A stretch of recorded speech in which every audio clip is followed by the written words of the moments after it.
time limit is wholly on discretion of the judges, and if the judges do not allow, there will be a deduction of marks. The teams may start.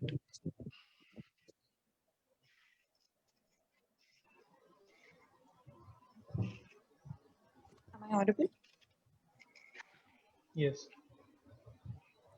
May the council begin, Your Lordship? Yes, you may. Yes. Much obliged, Sorry Your for Lordship. sorry for interruption. Can the teams tell the time slots which they have decided? Yes, sure. The first speaker would be taking 12 minutes. The second speaker shall be taking 13 minutes, and we reserve 3 minutes for rebuttals. Okay. The respondents? The first speaker will speak for 13 minutes. The second will speak for 13 minutes, and we reserve 3 minutes for rebuttals. Oh, thank you. May the council begin? Yes, please. Greetings of the day to the bench. May the council refer to the bench as your lordships collectively and your lordship or your honor individually. You can call us collectively, Lordships. Much obliged, your lordship. Your lordship, this council appears on behalf of the petitioner, that is the Employees Association of Princeton Private Limited, in the matter of Employees Association of Princeton Private Limited versus Union of Georgopol, State of Bumpkin, and Princeton Private Limited. As the council has already mentioned, this speaker would be, this council would be taking 12 minutes, while my co-counsel would be taking up the arguments for issues 2 and 3 for the next 13 minutes. We'd reserve 3 minutes for the rebuttals. May the council proceed with the statement of facts? Yes. Much obliged, your lordship. Your lordship, in the month of March 2020, the coronavirus pandemic broke out in the Union of Georgopol, and a nationwide lockdown was implemented under the provisions of the Epidemic Diseases Act and the Disaster Management Act by the central government of Georgopol. To safeguard the employees of private establishments economically, 2 orders were passed, one by the Ministry of Labour and Employment and the other by the Ministry of Home Affairs. Your lordship, the Ministry of Labour and Employment order dated March 20th appealed to the private firms and private employers to not lay off the workers and pay them their wages in full, while the order dated March 29th by the Ministry of Home Affairs mandated the same.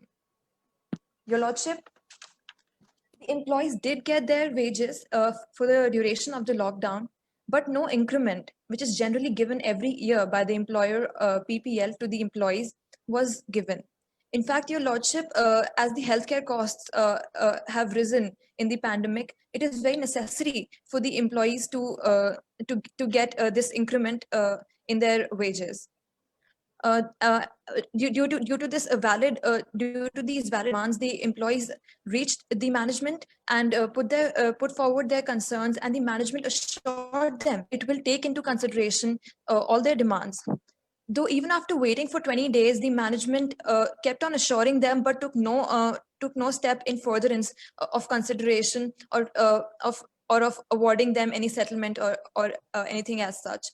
After observing this leniency and this leniency by the employer PPL, the employees went on a strike from May 10 to May 17, thus using their rights under the Industrial Disputes Act 1947. May the council proceed with the statement of jurisdiction? Yes. Much obliged, your lordship. Your lordship, in the memo, the petitioner has made a mistake. In fact, the council would like to apologize for the same to the bench, as the statement of jurisdiction has been stated wrongly, because the council overlooked some facts which were provided in addendum after the first proposition was released. But after reading the clarifications clearly, the council has made the certain changes. As the council would like to state that the provisions of law while filing a case or appeal do not go to the roots of the case. Therefore, the council would like to state that the merits of the case have not been affected by this mistake of the council, and therefore the petitioners should not suffer, and this court must provide them fair relief. Your Lordship, the petitioner. Miss Counsel, Miss Counsel, Miss Counsel, 1 second. From where from Yes, do Your you get this proposition of law? Where from do you get this proposition of law that statement, the jurisdiction you invoke does not go to the root of the matter? Can you cite the judgment? Your Lordship, the council has taken it as a basic principle as the mistakes of the council should not harm the petitioners. Then 1 second. Then under which jurisdiction are you invoking our powers? Your Lordship, the petitioner has approached. You have said Article 30. You have quoted. Yeah. Go on. Yes. Your Lordship, the petitioner has approached this honorable court under Article 136 of the Court of Georgia, of the Constitution of Georgia Pole, for granting special leave to appeal against the order passed by the Honorable High Court of Bumpkin. Your Lordship, Article 136 is a general provision for seeking special leave to appeal against any judgment or any order passed by any court or tribunal within the territory of Georgia Pole.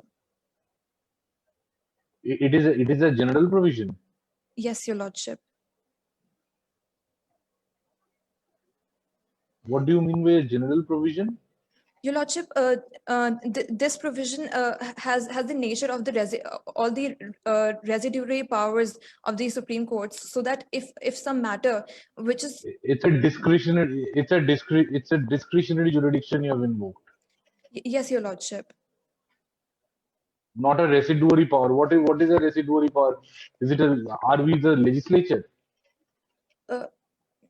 No, Your Lordship, but Is it akin to entry number 97 of the Union list that it is a residuary power? What is a residuary power? Your Lordship, what the council intended to say was if there's no provision. Yeah, go on. Understood. Go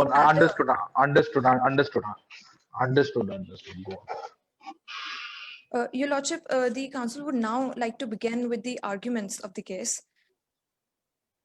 May the council proceed? Council, so you mean to say that you are not invoking the writ jurisdiction, and therefore you are not making the Union of India and the state of Bumpkin a party? No, Your Lordship, the council is making the Union of India and the state of Bumpkin a party. But as well as in furtherance to what my brother judge asked, were the parties before the High Court? Your Lordship, the specificities to that have not been specified in the proposition. What are you challenging? The High Court order or the Labour Court order? Your Lordship, as the petitioner had first went to the Labour Commissioner, then to the Labour Court, and then to the High Court, the High Court order which dismissed the petition is now being challenged in this honorable court. You approached the High Court under which provision? Under which provision did you challenge the High? Your Lordship, it was under which provision Your Lordship, it was the second appeal that was applied to the High Court. Second appeal? Council, it was a writ petition. Second appeal? The council apologizes. It was the Article 226 of the High Court. The council apologizes. It was a petition. 226 against a. So you challenged basically the order of the Labour Commissioner, or you challenged your that what do you call retrenchment or whatever. Your Lordship, what did you challenge? What did you basically seek? Your Lordship, the very matters put in front of the Labour Commissioner or the Labour Court or the High Court have not been specified in the moot proposition. Rather, it has been just stated very vaguely in the clarifications. The council would like to contend that the matters put forth in front of this court is that the fundamental rights of the employees have been violated, as well as the council would like to contend that the notifications passed under the Disaster Management Act dated March 29th are legal and reasonable. Which is why, The question, counsel, is that whether you have challenged the same under 226 at the High Court or not. If you have not challenged it before the High Court, this court under 136 will not be empowered to rule on those points because the High Court never had the opportunity to rule on those points. Your Lordship, the council apologizes for not understanding the question well. Yes, Your Lordship, the petitioner had contended the same in front of the High Court as well, and is seeking the same remedies as no relief was given by the Honorable High Court of Bumpkin. May the council continue with the statement of arguments? Yeah. Much obliged, Your Lordship. Your Lordship, the petitioners would deal with 3 arguments. Firstly, that the orders issued by the central government dated March 20th and March 29th are within the purview of the Disaster Management Act and that they're legal as well as reasonable. Secondly, it is contended that PPL is bound to pay an increment as the employer and the employee are different classes as per the Article 14 of the Constitution of Georgia Poll. Thirdly, it is contended that the respondent PPL is wrong in deducting the salaries or wages for the period of the strike as the strike was legal. This council will be dealing with issue 1. Counsel, Miss Counsel, are you arguing a writ petition or a 136? Your Lordship, it is a special leave petition, but later on the fundamental rights, the union and the state have been made a party to the case because fundamental rights have also been violated. If they were not a party, if they were not a party before the High Court, you have to seek permission of ours before you make them a party. You cannot technically make them a party. Your Lordship, the council apologizes for the mistake. Yeah, I leave it to my brothers to ask the question. Counsel, you must first tell us why should we allow this special leave petition before hearing the matter on merits. What is the substantial question of law you want to raise? Your Lordship, the question of law, as my first argument states, that the paragraph 7 of the moot proposition, last line, if the judges may refer, has also presented the same doubt that the powers of the Disaster Management Act, that if these notifications, which are creating a financial obligation on private companies, whether they're mandatory in nature or not, therefore, as such a thing has never happened before and such a notification hasn't been notified earlier, and this case is surely happening for the first time, the council feels and the petitioner feels that the Supreme Court should take this should take this matter for appeal as well.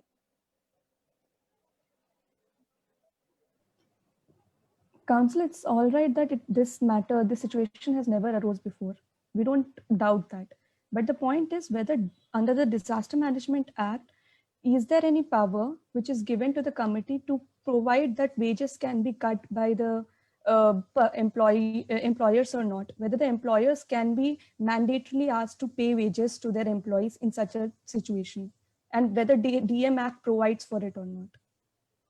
Yes, Your Lordship, the same would be contended by this council in the arguments for issue 1. May the council begin?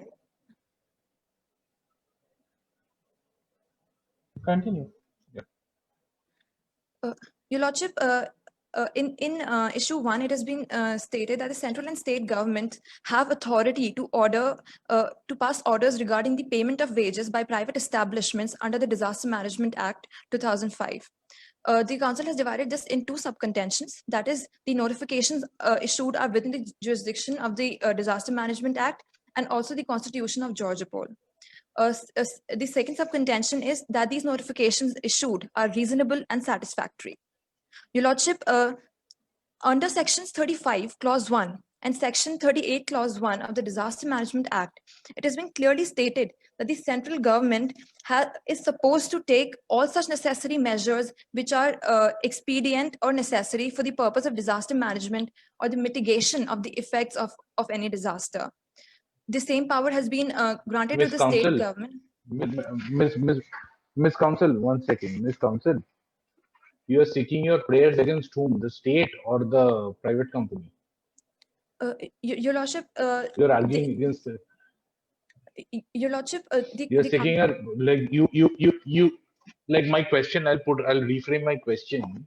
Your writ petition in the High Court sought enforcement of a writ against whom? The state or the private company? Your Lordship, the writ petition seeks enforcement against the state, whereby the state can enforce the notifications dated March 29th against PPL, as PPL is the ultimate liable party. Did you make a did you make a representation to the state? Yes, Your Lordship, the facts are not clear in the proposition, but the council would say yes. Okay. Your Lordship, may the council continue with the jurisdiction under Section 35 and 38? Much obliged, Your Lordship. Your Lordship, Section 35 states that the central government has power to pass any orders necessary which either prevent a disaster or help in disaster management or mitigate the effects of disaster. The same power has been granted to the state governments under Section 38. Your Lordship, as the pandemic does not only have a social impact or a biological impact, it must be noted by the bench that this pandemic also has an economic impact, where an economic crisis has begun in the nation of Georgia Paul. The council would like to contend that even though it is an indirect effect of the disaster, but as the central government has all the powers necessary to mitigate the effects of the disaster, and as the economic effects are also the effects of the disaster, the central government can surely pass a notification or order in the respect of controlling economic effects.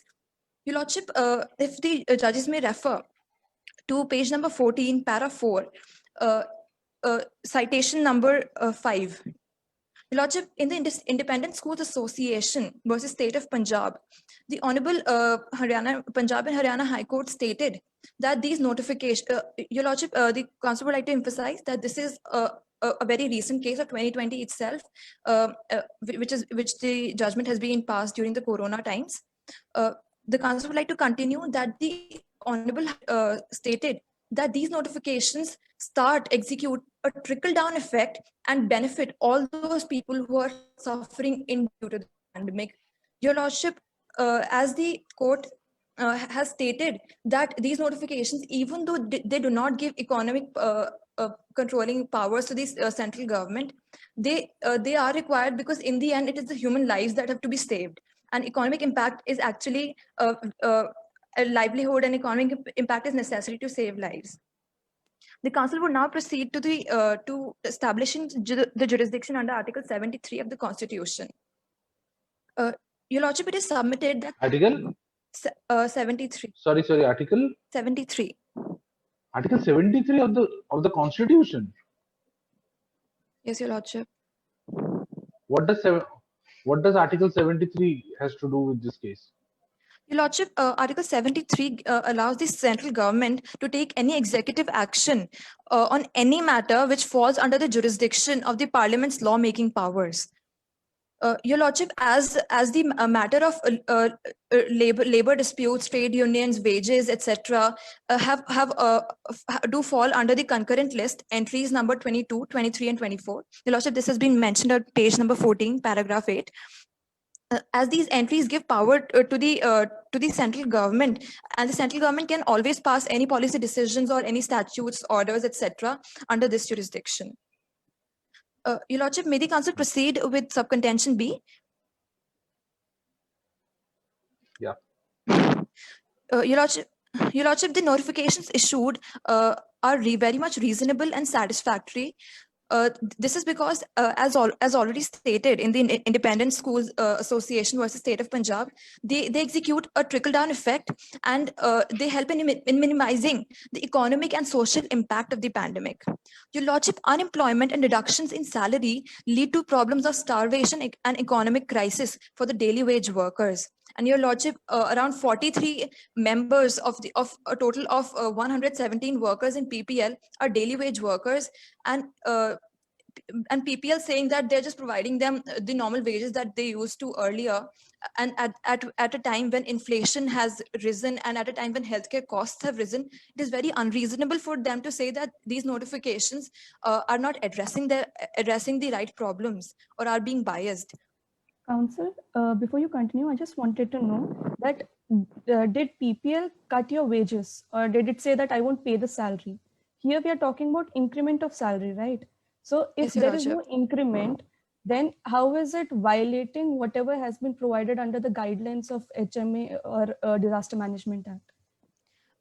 Your Lordship, basically, the increment is also very necessary, as the Section 7, Part 1 of the Payment of Wages Act states that an increment can also not be deducted from the employees.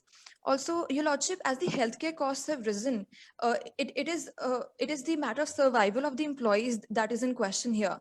Even though the employers are suffering losses, and the council respects and does agree that the employer has suffered a lot of losses, but they are in a very much better economic position, rather than the daily wage workers who are just getting a minimal amount of rupees 178 to survive per day, and the threat of getting infected by corona is looming over their heads. Where Council, are did you you see the deriving balance? this? Where are Sorry, you my bad. deriving this? Where are you deriving this 178 rupees from? Your Lordship, the same would be dealt with by my co-counsel, who has basically talked about the increment in arguments for issue 2 in detail. As there's a paucity of time, this council would like to finish arguments for issue 1. There's no paucity of time. We will give you ample amount of time, but you try to answer the question. Where did you derive this 178 rupees from? Your Lordship, in the Minimum Wages Act, it has been, as there is nothing mentioned in the proposition about about the payment of the daily wage workers, we have picked up the amount from the Minimum Wages Act, and we have basically, through logic, we have tried to infer basically, and through assumptions as well, we've derived that this 178 is not enough to deal with the healthcare costs which are required at present in the times of corona. Council, I understand. For the argument's sake, I believe that 178 is the amount that is being paid to the daily workers at present. But the point is whether that 177, whether PPL is deducting any amount from that 178 rupees or not.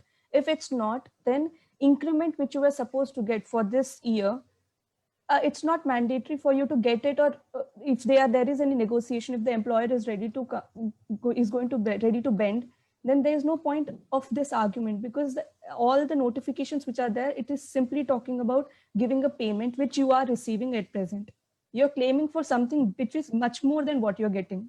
So how are you going to justify that much more that you're getting? Your Lordship, as the council has stated that this increment was given by the PPL, that is employer, every year. Also, as the costs basically have risen, therefore the council contends that this year as well, the PPL, that is the employer, should pay an increment. Miss Counsel, in furtherance to what my sister has asked, is increment a vested right? Can you claim it as a fundamental right? Is right to increment a right? Your Lordship, Does it it can come under be. the right to livelihood? Right. Your Lordship, the right to livelihood just talks about the necessity amount, but and Your Lordship, that is what is in dispute here, as to what is the necessity at the Show us, abnormal. Miss Counsel, show us one precedent where increment of wages has been dealt as a fundamental right, that it is no matter whatever is the situation, you will get an increment, and that right to increment is a vested or a fundamental right. Your Lordship, there If your is no salary, what my sister has asked you is absolutely pertinent. If there is no deduction of wages, only your increment, you are talking about increment, increment, and increment. If your increment is not given, it's an extraordinary situation. And the Disaster Management Act has prevailing effect over all this social welfare benefit statutes. It protects your livelihood to the extent of your wages only, not increment per se. Increment is a discretion, basically. You may have a right to apply or right to be considered maximum, but whether you will get it or not, that is absolutely on the discretion. You cannot seek it as a fundamental right and enforce as a legitimate expectation or something. But right, the law says you have to have two promotions or two increments in your entire career. There is a judgment to that effect of the Supreme Court, but you cannot say that I have a right to increment and that my fundamental right has been infringed because I don't have my increment as such. That is not the law.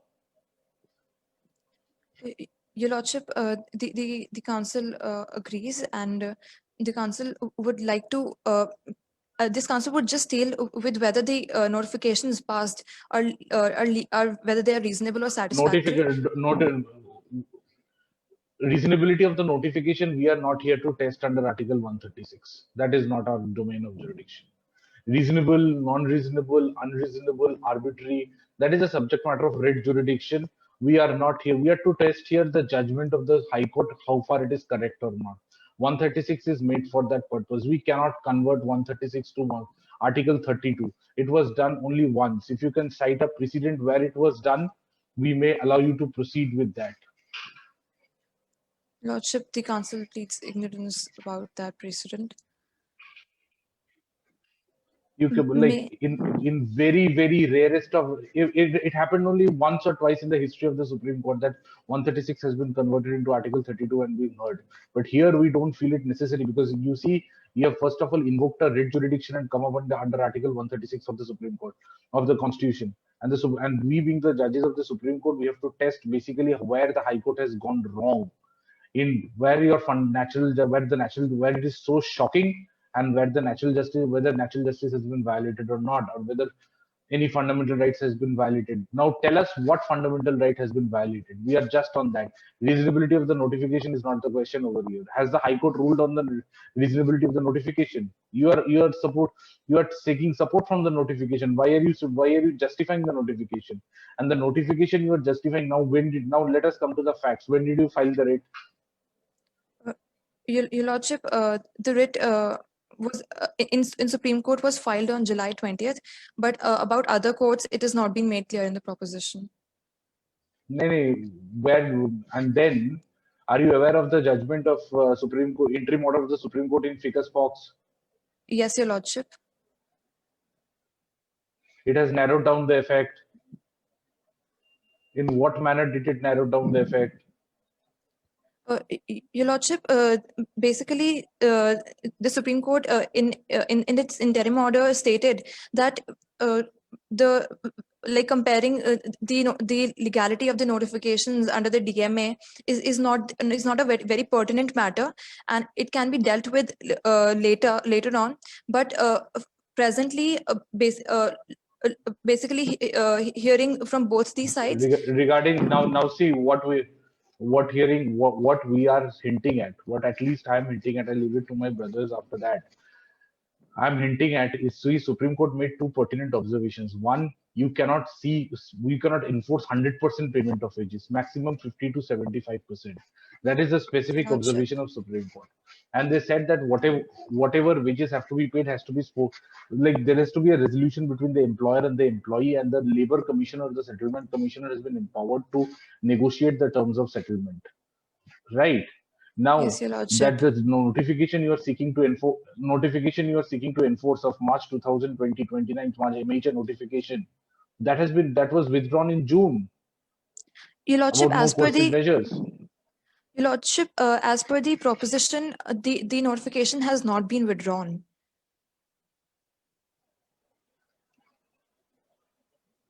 Even if it is not withdrawn, now you have to argue on the basis. You need to argue on the basis of the law on the present day, please. Can we ignore the Supreme Court judgment today? No, Your Lordship. or are you trying to persuade us to say that the Supreme Court, the judgment, it's interim orders of Supreme Court are not to be followed? Your Lordship, the council is not intending to say that, but the council just wants that as the coronavirus has happened for the first time in history, the council would like this honorable bench to widen its scope of relief, basically. Your Lordship, may the council. I leave it to my I leave it to my brothers if they have any other questions.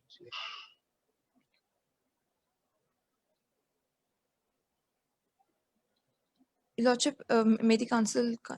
Oh yes. Council, I just wanted one clarification. So, according to you, there were daily wage workers in your company as well, in PPL as well. Is it true? Yes, Your Lordship. Because according to the facts of the case as and the clarifications provided, I've been given to understand that they have been working for a continuous period of time, for a substantial period of time. So, can you enlighten me about the definition of what daily wage workers are under the? Your Lordship, in the table presented on page number 2 of the clarifications, they've specified unskilled laborers and the skilled employees. Your Lordship, the unskilled laborers have been specified as daily wage workers by the council. Council, okay, please continue. Your Lordship, this council would like to conclude the arguments for issue 1. Continue. To conclude, Your Lordship, it is contended that the central and state governments have authority and jurisdiction under sections 35 clause 1 and 38 clause 1 of the Disaster Management Act to issue orders regarding employment and wages. The central government also gets this authority from Article 73 of the Constitution of Georgopol. Thus, the orders are legal, reasonable, and binding upon the respondent. In addition, the respondent has not fulfilled all its PPL has not fulfilled all its financial obligations, which became a legal duty as per the guidelines issued by the central government. Thus, the council has concluded with arguments for issue 1. May the council now invite the co-council to deal with issues 2 and 3. Much obliged, Your Lordship.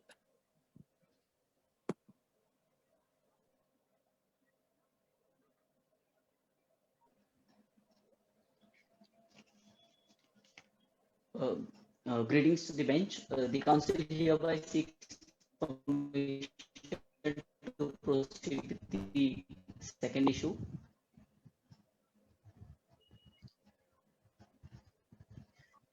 Yes. Yes, please. Much obliged. The second issue at hand is that the PPL stands in the violation of fundamental rights of the petitioners.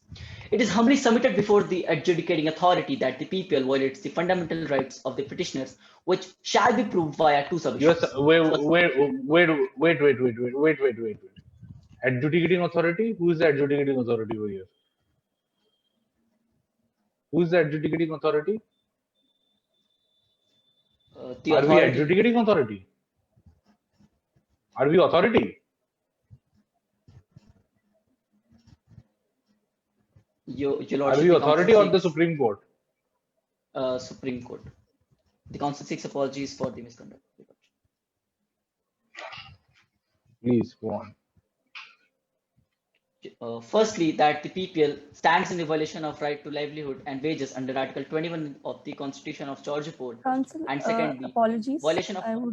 Council, I would like to ask you a question. Is fundamental right Yes, enforceable against a private person?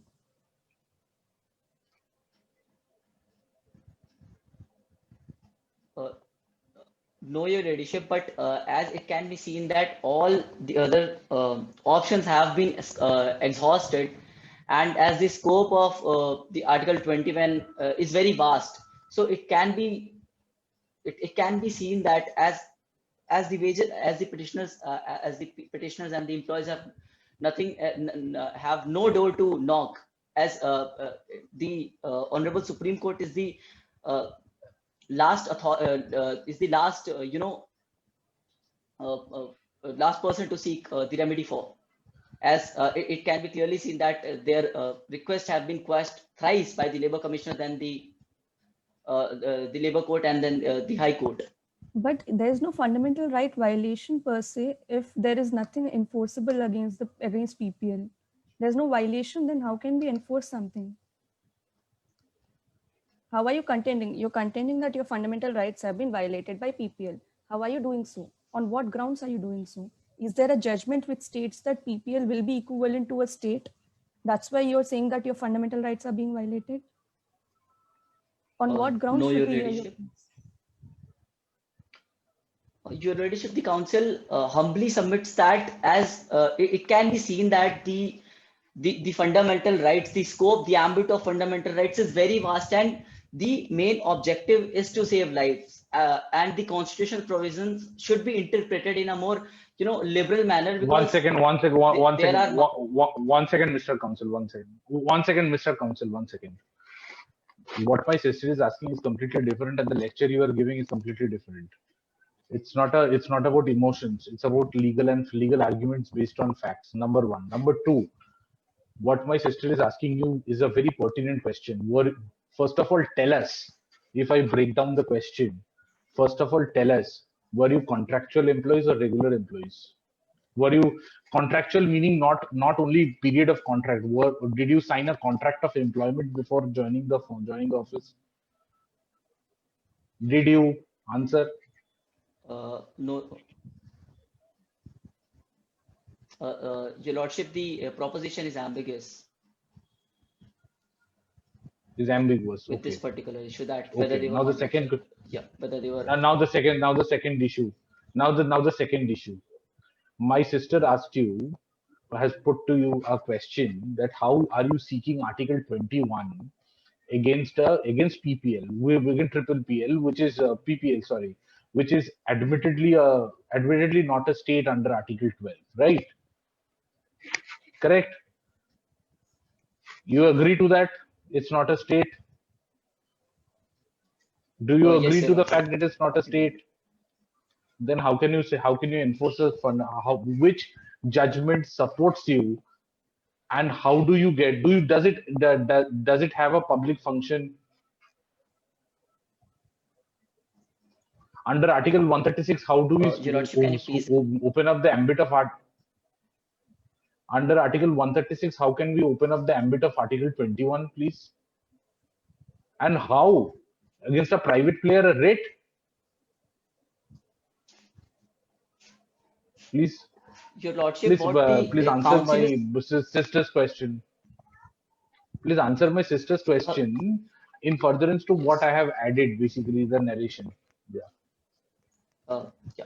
Your Lordship, what the Council is trying to contend is that though it is ambiguous, it is not given in the proposition, but it can be clearly seen that there are lives at stake, and it can be seen that the circumstances are not normal. The WHO has declared it a pandemic, and it can be seen that when there are lives at stake, what the Council contends is that the court should interpret the laws in a very liberal manner for the lives which are at stake. Council, If a person has Which not. law? No, please, sister, you ask. Thank you, sir. Council, I have two questions. One, tell me if there is any precedent or any section, article which supports your argument. Two, you're seeking increment in your salary. So how are you saying that your fundamental right is being violated? And it cannot be a fundamental right. It may be a legal right, but there must be a reason for you seeking such kind of relief. So what is the reason? From where is it flowing from? We cannot give you a relief in where there is no law per se. So show us the law and we will give you a remedy. Your Ladyship, if Your Ladyship and the Lordships may refer to memo page number 16, para number 16, in which in Ram Nivas versus Union of India, the Delhi High Court and held that right to earn a living is as important as right to life, as no person can live without the means of living. One second. Who were the respondents in there? Who are the respondents? Can you tell us the facts of the case?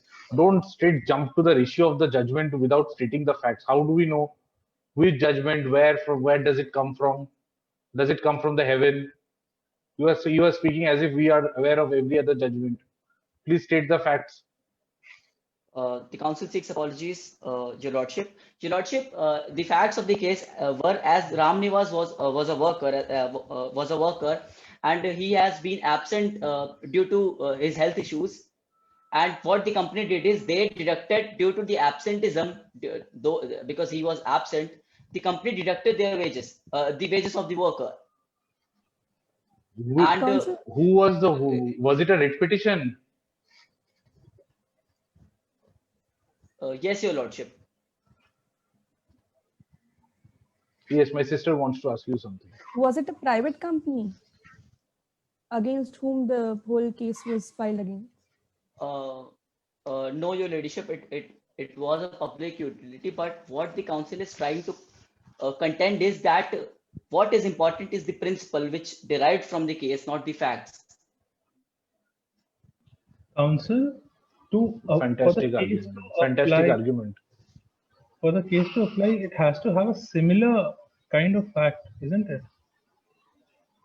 Your Lordship, in that case, the lives were at stake because Ram Nivas had 4 mouths to feed, and in this case, there are if the PPL, if PPL being an employee, if PPL is as stated by my co-counsel that if PPL is giving employment to 117 persons, so it can be seen that there are more mouths to feed. There are people who are dependent upon it, and in the clarification, it's been written that there are 43 unskilled labor. So it is in the proposition, it's been clearly stated that the Union of Georgia Coal came up with the lockdown, so they cannot go outside the home. All they have got to do is whatever their savings they had in their minimum wages, and it can, if they were unskilled labor, so it can be inferred that they would have earned somewhere around 200 to 300 rupees. The council seeks apologies because The council, council, your entire arguments and everything is based on assumptions, or do you have some legal backing to as well? The council seeks apologies for coming up with the assumptions, but Your Lordship, it can Okay, be you seen have that the coronavirus. you have sought enough apologies now, so just come to the legal point. Yes, Your Lordship. Your Lordship, it can be seen that the coronavirus pandemic is very new, as the world has never seen something like that. No one ever thought in 2019. Mr. Council, Mr. Council, Mr. Council, I'm being forced to say this. Yes, Your Lordship. Every member of the bench has told you to be a little to sway away from the this kind of arguments, from emotional arguments. You have anything to state on law, please state.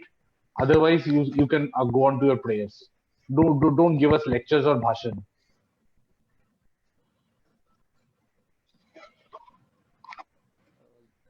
Your Lordship.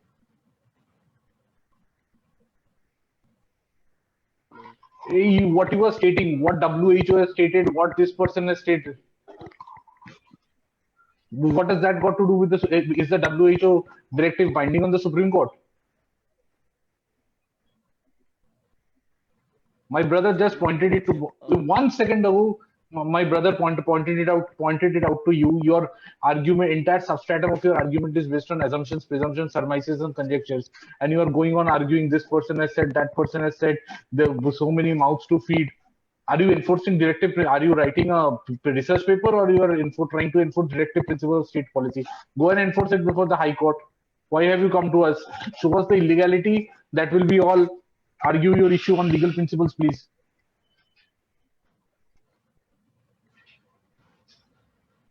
Sorry for the misconduct. Apologies for the misconduct, Your Lordship. But what the council is trying to contend is things are. Sorry for apologies for going in the emotional part, but the council is trying to contend is the circumstances are not normal. No one ever thought in 2019 back then that there can be something like that. if a person is earning rupees 200 and 300, so things were normal back then. But if he's just sitting at home and he have got nothing to do, your lordship, the council agrees to this, that he does not have any legal precedent, any precedents Okay, to this. council, But what the council is one small question. You are referring to the point number 3, issue number 3, right? Whether respondent number 3, whether that's 1 or 3, is right in an action of deducting salaries as a consequence of performing strike. This is the issue that you're dealing, right? yes, your lordship. So just quickly in a minute, can you just explain what exactly are you dealing with? Just in a minute, because you have already exceeded the entire, it's almost an hour that is being there. So just in a minute, explain why deducting of salaries or 7 days pay is wrong. Just 1 minute Okay, will suffice. Yeah. Much obliged, your lordship. So, your lordship, firstly, that they were asking for an increment because the company used to give for them. Things are not normal, and you can't. Due to that, they were forced. They were forced by choice. The council does not say that they did it deliberately or voluntarily, but the circumstances made them do the strike, because 20 days, even after 20 days, no such action was taken from the employers. And your lordship, even after and your lordship, when the government came up with the order that no one is going to deduct the wages, even after that, the employers went against that order, and they're deducting the salary. So it's like they were economically, the economic fabric was hampered due to the coronavirus. And what just the employer did is, when they were asking for the remedies, and they came up with the disciplinary action that no, you're not bound to get the wages, just because our goodwill is hampered. So the employers did not even see that there are lives at Okay, stake. so now tell me how the strike was legal. Your lordship, in section 23 of Industrial Dispute Act, which reads as reads that, your lordship,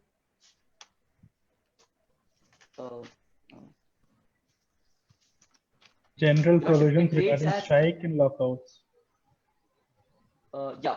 So no workman who is employed in any industrial establishment shall go on a strike in a breach of contract, or no employer of any such workman shall declare a lockout as a breach of contract if no conciliation, arbitration, or any kind of settlement proceedings are underway in respect to the demands of workers.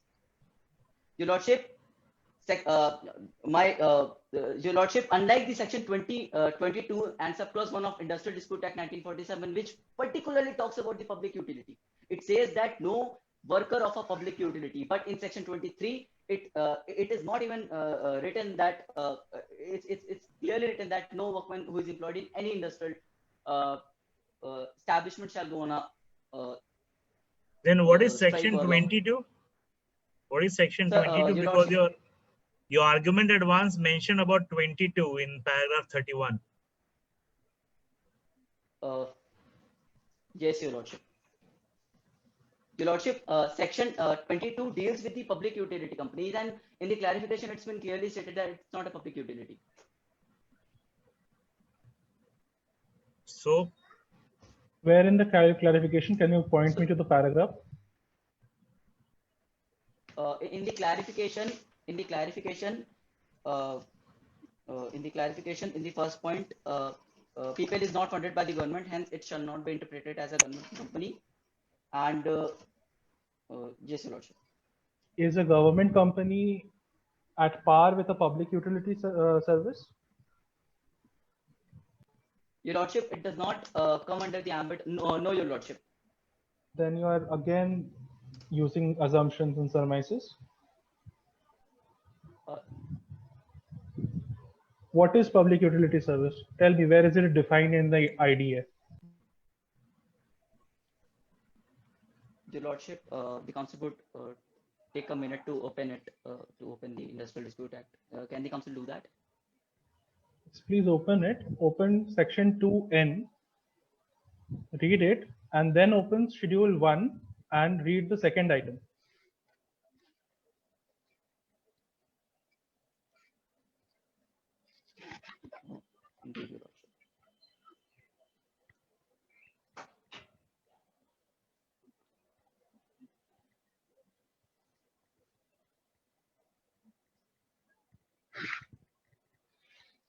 Your Lordship, the Section 2N of Industrial Dispute Acts reads as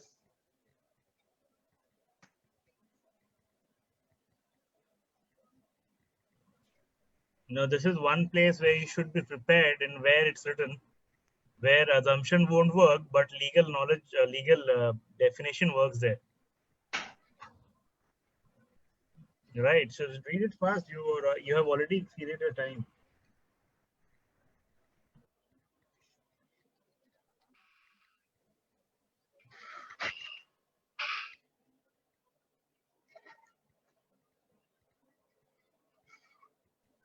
Your Lordship, as PPL is not a cotton textile company, but in the proposition, it is said that it is a commercial company. So the council is not able to find the bare act of Industrial Dispute Act. The council seeks apologies for that, Your Lordship. You are unprepared for a labor law dispute in and appearing before the Supreme Court without a bare act.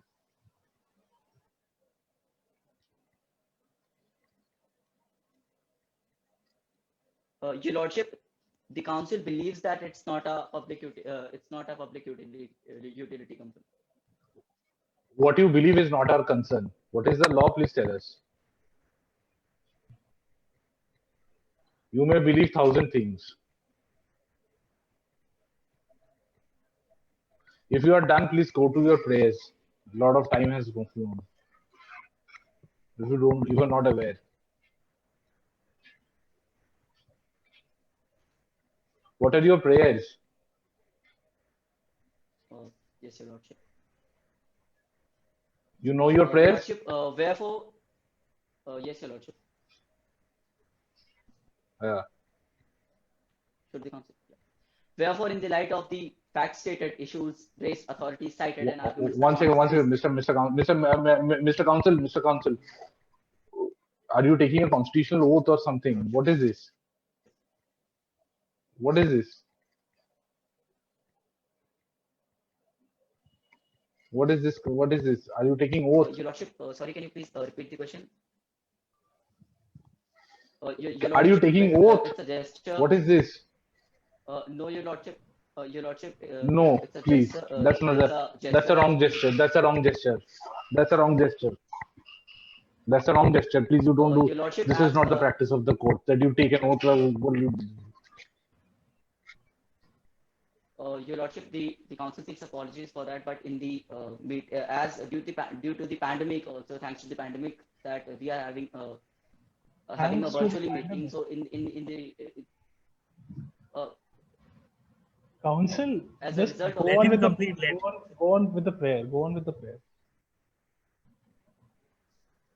wherefore in the apologies, Your Lordship. Wherefore, in the lights of the facts stated, issues raised, authorities cited, and arguments advanced, it is most humbly prayed and implored before the honourable authority that it may graciously please to issue an order or direction in the nature of declaration, or that the order issued by the Ministry of Home Affairs as per legal article or as per legal under the Article 14, 19 subclause 1 subclause 3 of the Constitution of Georgopol and under Article 130 under first prayer is maintainable under Article 136. What are you seeking? First of all, authority. Next, declaration. Article 136 permits you to do all these things. You are going beyond Article 136. Is your appeal under Article 142? Your Lordship, the council was about to read that part of prayer. Quote Article 142. The council was about to quote Article 142. No, Your Lordship. The council was about to come to Article 136. What kind of a prayer? What kind of a prayer? What kind of a prayer is this prayer? Authority, declaration under Article 136. Anyway, go on.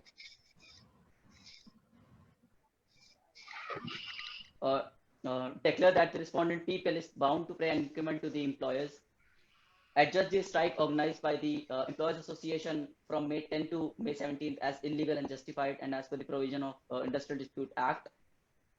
An alternative or any relief that it may deem fit the best interest of justice, equity, and good conscience, all of which is respectively prayed and submitted. Counsel, just one question I have. What is certiorari and whom is it claimed against? Your Lordship, the Council knows that it was a typographical error which was done in the memorial.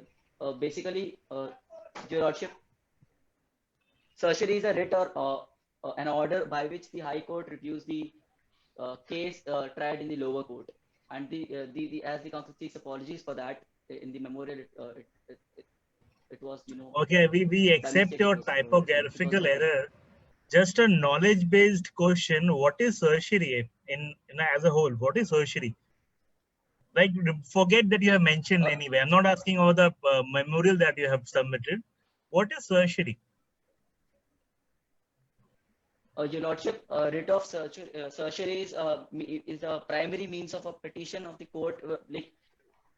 The court reviews the case which has been tried earlier in the lower courts. So, which court can do that? High Court or Supreme Court? High Court, Your Lordship. High Court. Okay. And under which jurisdiction, Counsel? Can you please repeat the question, Your Lordship? Under which jurisdiction can a writ of certiorari be used?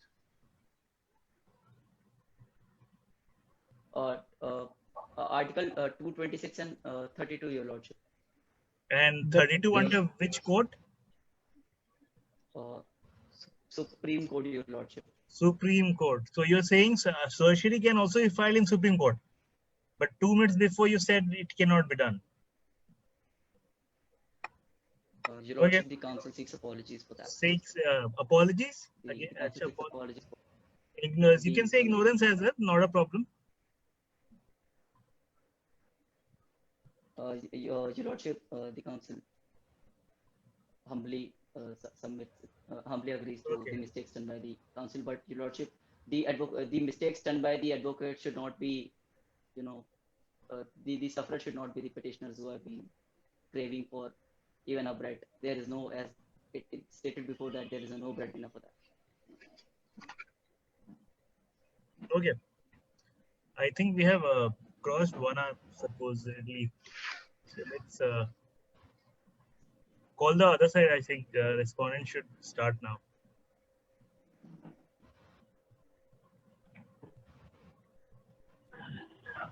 Am I audible, Your Lordship? Yes, you're audible. I shall start now. Greetings of the day to the bench. Council number 1 will deal with issue number 1 and 3 and will take a time of 30 minutes. And council number 2 will deal with the issue number 2 and will take a time of 13 minutes. We reserve rest of the time for rebuttals.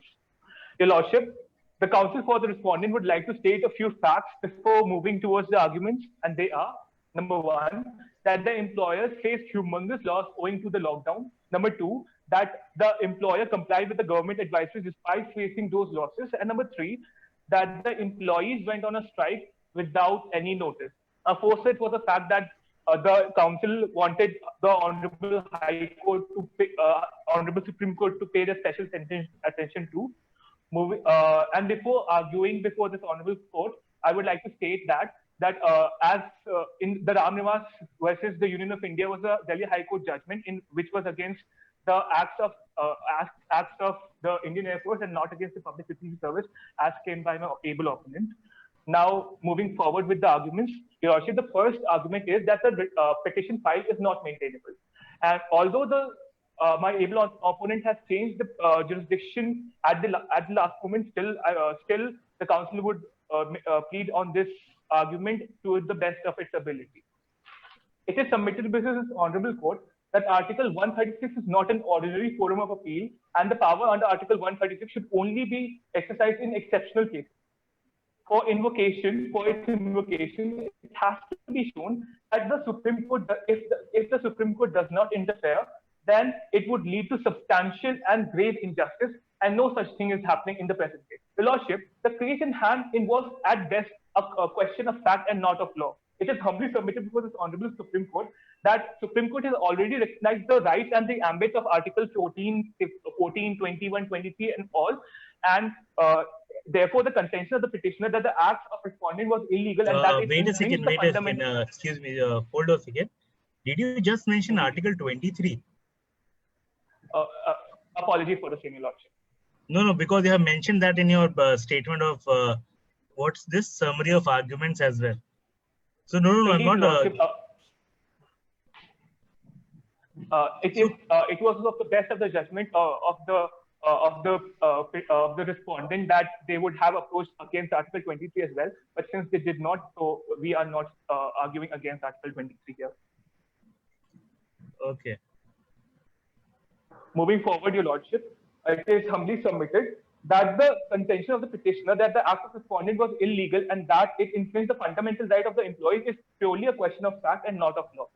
It is further submitted that no gross injustice has been done by the High Court of Bumpkin as it follows the due procedure. It is further submitted that the fundamental rights of workers had not been infringed by the act of the employer. It is the contention of the petitioner that the contention of the petitioner that the employer violated Article 14. But that is not true, as Article 14 can only be claimed against the state, and a private party cannot in any way violate Article 14 of any individual. It is further submitted that Article 21 also cannot be claimed against a private individual, but still the council would like to argue that Article 21 is not an absolute right and can be taken away by following the due procedure. It was held in the case of Francis Corin Mullins that the Supreme Court the procedure established must be reasonable and just. One second. You just mentioned Article 21 can be taken by following due procedure. Can you just mention what are the due procedure of taking down Article 21?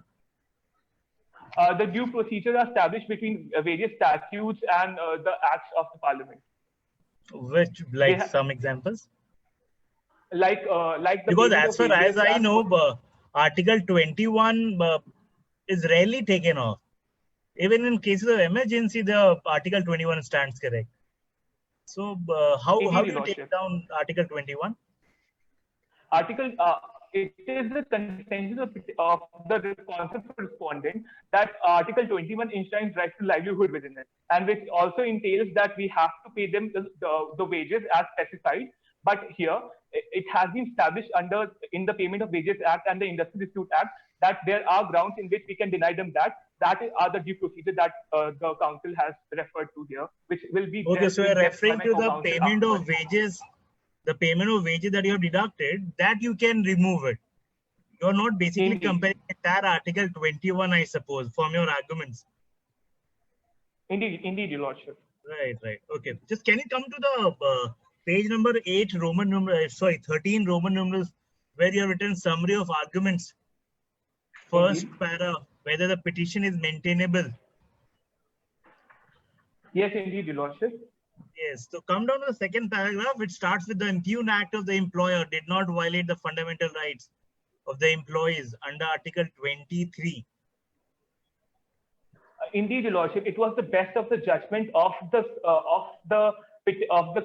council correspondent that the petitioner would have approached under the infringement of Article 23 as well, but since they did not approach. So what is Article 23? Right against exploitation, Your Lordship. Okay. So if Your Lordship wants, we can argue that Article 23 has also not been infringed. But if owing to the paucity of time, we chose not to argue on that. But if Your Lordship would permit, we would like to argue on that as well. We'll give you an opportunity. First, move forward to that next line then. Indeed. Strike was illegal and unjustified. Indeed, Your Lordship. Please read and that this line. Issue would be dealt. Yes, indeed. No, that's the first paragraph that you're reading, the first issue, whether the petition maintainable. The second paragraph that you have mentioned, just read that once. As the strike was illegal and justified and no work was done, hence the question of payment does not arise. So this will be dealt by your co-counsel, right? Co-counsel. Okay, next. Yes, indeed. Okay, Your next Lordship. next line. Please go on to the next line. Also, it is further contended that the non-payment of wages for the period of illegal strike was in consonance with the law, and since the fundamental rights are not absolute but qualified, a person can be deprived of it by following the due process. Okay. Your next. Lordship, No, it's okay. Next line. therefore, the contention of the petitioner regarding the violation of fundamental right does not hold. It is also contended that the petitioner has not exhausted all the remedies before approaching the Honorable High Supreme Court, and the employee had the option to go to the National Tribunal and also to apply. Hold on. The employees had the option to go to the National Tribunal. Which tribunal? A national labor tribunal, Your Lordship. So if the High Court dismisses my writ, I have to go to the National Labor Tribunal. Indeed, not, Your Lordship, but it has been held in the case of Premier Automobiles versus the state of Uttar Pradesh that if there is a dispute under the Industrial Dispute Act, then the remedies seek should be under the Act only. And since the remedies under the Act has not been exhausted, it is contended that they have not exhausted all their remedies. The facts mention that they have went to the Labour Commissioner and then the forum, and then they filed a writ before High Court. Again, Your Lordship, after dismissal of petition by the Labour Commission and the Labour Court, they had the option of going to the National Labour Tribunal as well. So, which is according to you, what is at a bigger pedestal, at a higher pedestal, a tribunal or a court? A court, Your Lordship, definitely a court. So, Labour Court has dismissed my petition. Should I still go to Labour Forum? In the case of, as the council has already said, in the case of Premier Automobiles, it was held that if the dispute relates to industrial dispute, then the adjudication should be sought under the Act only. And also, Article Mr.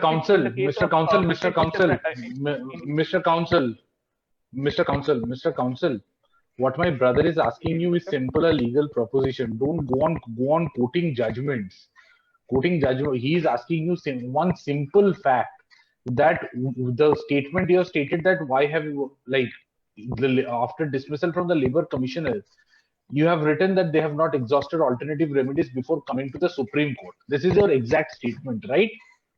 Now, after the High Court, do you expect a person alternative remedy after the High Court means they have to go back to the tribunal, then come to the High Court? That means High Court is below a tribunal. No, indeed, Your Lordship. Indeed, not, Your Lordship. That is your assumption.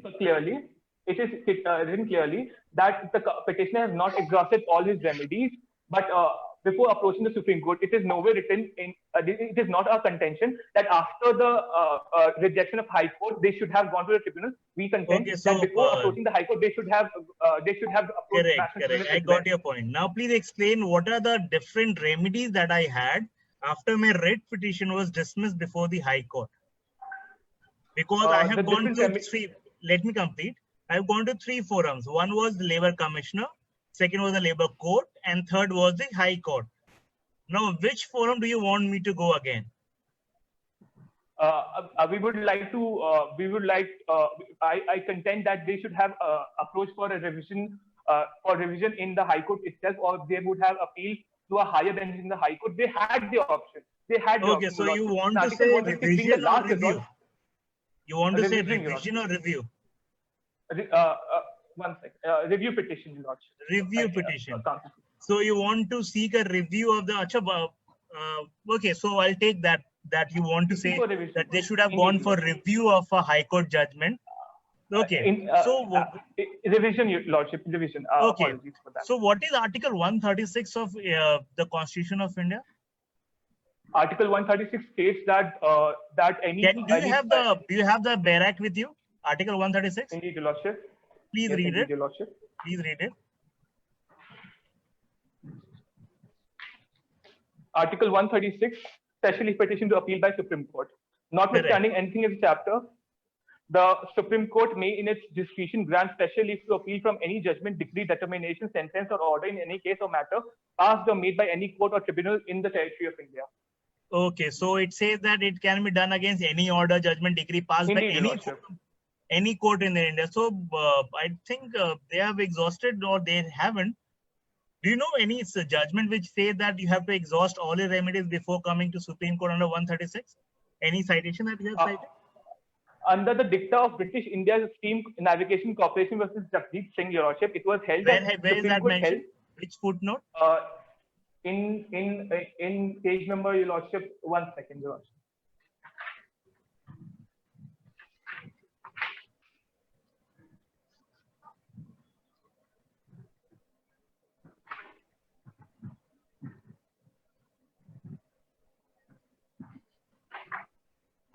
Just a second, Your Lordship. Take your time.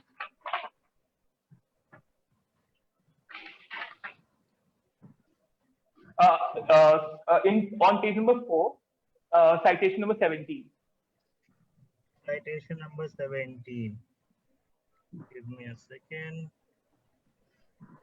This has been done, Your Lordship, in order to prevent misuse of Article 236 as well.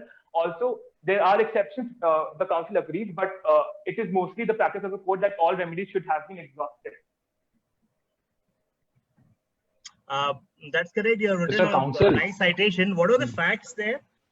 Did the petitioner in that case went to the High Court, got its writ dismissed, and then approached Supreme Court, or directly approached Supreme Court? Because for your good knowledge, we just read this. We just read this cases a few months back, and I'm sure about the facts of this case. So can you just tell me whether they approached the High Court or directly from the state forum or the state commission or the lower forum, two forums below, they approached the Supreme Court? The petitioner, the council is not clear about the facts, Lordship. Correct. We seek the apology. Okay. Come to the where were we? Yeah. Okay, so you can proceed with your arguments now.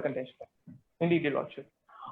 Your Lordship, if you allow, and since the petitioner has raised the question of the validity of the orders and notifications of the government, if Your Lordship allows, we want to contend that these notifications were not valid, since Government of India is a party in this case. Please proceed.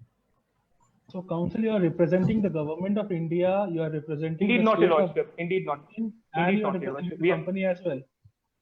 No, we are representing just the respondent, that is the company, and we are not responding to the Government of India. But since the petitioner has said that the orders and notification issued by the government are valid, therefore we want to contend that no, they are not. And since the Government of India is also a party in this case, therefore we want to seek the permission of the court. If the court is not satisfied, we can let go of this argument as well. Go ahead. My Lord, it is contended by the council that the order issued are neither legal nor binding. It is humbly submitted that the Disaster Management Act and the Epidemic Disease Act does not specifically provide for a mandate under which the central government can direct employees not to take steps in nature of laying off or deduction of wages. It is also further contended that these orders have violated the Article 14 and Article 19 of the employers. It is further submitted that in the case of Maneka Gandhi versus the Union of India and many other judgments, Supreme Court has held that the order must not be arbitrary, and it must conform to intelligible differentia. It is said contended before this honorable court that the order violates equal work and equal pay principle by not differentiating between the workers who are working during the lockdown and workers who are not working during the lockdown. The order also does not differentiate between the employees who are thriving during the lockdown and the employees who have gone to debt and are on the verge of insolvency and bankruptcy. And so it is a contention that the order violates Article 14 protection of the employers. It is further contended that the order also violates Article 19(1)(g) of protection of the employers. The order compels the employers to give wages to workers affecting their business and thus infringing their right to trade. With this, Your Lordship, with the prior permission of the bench, I would like to give the stand to my co-counsel for further submission. If Your Lordship have no further questions.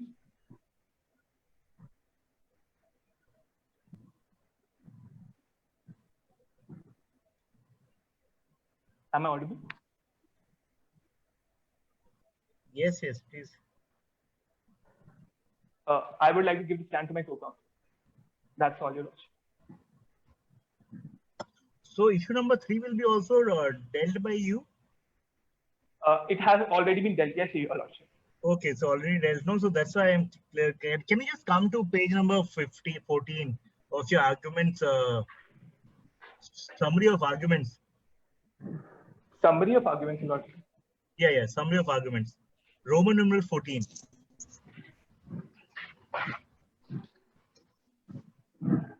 Indeed, Your Lordship. Yeah. So you say whether the order and direction issued by the government is legal and binding. Okay, that's your issue, right? Yes, indeed, Your Lordship. Okay. So you want to say that so you just want to contend that the action that you have taken against the employees are correct, but I don't understand, and I don't think that's necessary to say that the Ministry of Home Affairs were not correct as the order in the clear violation of rights of the employers under the Constitution of India and various other laws. The orders applies the principle of intelligibility differentia, which is not consistent in the current situation and is arbitrary in nature. So would you like to comment there, because there is no one to hear you, no party, nobody to rebut on that point, neither the petitioner nor the respondent. Indeed, Your Lordship. That's why before proceeding with the argument, I took the prior permission of the bench to proceed with the argument. Since the petitioner has argued on this point as well, and since they have made the government of India a party to this case, that's why we argued on the matter at hand. So since you have mentioned it, can you just tell me how the government has exceeded the authority in issuing the order under Section 10, Clause 2 of the Disaster Management Act? Small 1 minute, not a descriptive one, just a small one. Indeed, Your Lordship. Article 10, subclause 2D does not specifically specify that the government can put financial burdens on the employers. That is what is our contention. That's it. Indeed. Okay. Take it. Okay, done. It was an honor to argue before this honorable court. I give the stand to my co-counsel. Greetings of the day to the bench. Am I audible and visible, Your Lordship? Audible 100%, but I don't think so. Yeah, it's visible now. Lordship. The council number 2 will deal with issue number 2, Your Lordship. The council seeks Your Lordship's permission for the argument.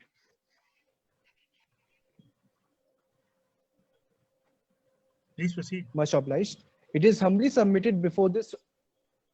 Indeed, Your Lordship. It is humbly submitted before this honorable court that the management of PPL had the authority to deduct the salaries of the employees of PPL who went for the period they went on strike, that is for the period of 1 week. It is submitted that in the country of Georgia Paul, payment of wages during the strike is not granted as a normal legal relief, but based on compassionate and equitable grounds.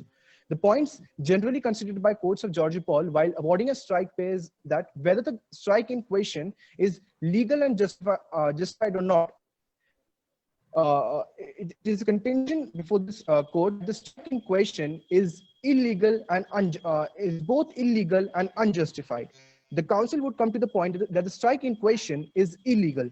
Your Lordship, according to section 24 of the Industrial Dispute Act, this section says that strikes in contravention of section 22 and section 23 are considered as illegal strikes. Section 22 and 23 provides certain conditions and grounds. You said, that 22 and 23 are illegal strikes. Your Lordship, 22 and 23 provides certain conditions that the employees resorting to strike have to comply with. Correct. Yes, Can Your you just Lordship. read 22 and 23 before going to your arguments? The bare text, Your Lordship, or the scope Bare the Lordship wants yeah. to hear? Whatever you understood Act, from 22 and 23. I don't want the main Act language, that I know. Your understanding. Your Lordship, the scope of section 22 and 23 is different. Section 22 is applicable only in the case of public utility services, while provisions of section 23 are general in nature and they're applicable in all types of industrial establishments. Your Lordship, it is a contention of the council before this court that section 22 will be attracted in this case, since the company in question, PPL, is a public utility service. Your Lordship, it is given the moot proposition that the company deals in the business of manufacturing huge varieties of fabrics and garments. It is submitted that the company in question is a textile industry, and in the case of Krishna Veni Textile Mill versus Assistant Labor Commissioner, it was said by the Honorable Court that Counsel, I'm sorry to interrupt. I need to ask you a question. the textile industry. Counsel, am I Yes, audible? Lordship. Okay. Is Adidas a public Your Lordship, utility your voice service? is breaking.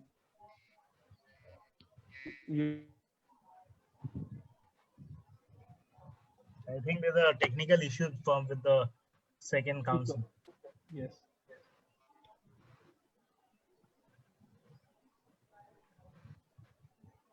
Your Lordship, hello. Yes. Am I can you hear audible? us? Yes, you are audible. Can you hear us? Yes, Your Lordship. Now you are audible. If Your Lordship can repeat the question. Oh, very well, Counsel. Counsel, I just needed to ask you whether Adidas or Nike is a public utility service. As per your understanding, when you read the 5th item of Schedule 1 with Section 2N of the Industrial Disputes Act. Which item, Your Lordship? 15th. 5th. You can switch off your video if you want, because that will slightly better your connectivity. Right? It will better the connectivity. Sure, Lordship. I'll read the item number 15th. Just Not a 15, second. Your Lordship. item number 5. 5. Oh, okay, Lordship. 5. Okay. Just a second, Your Lordship.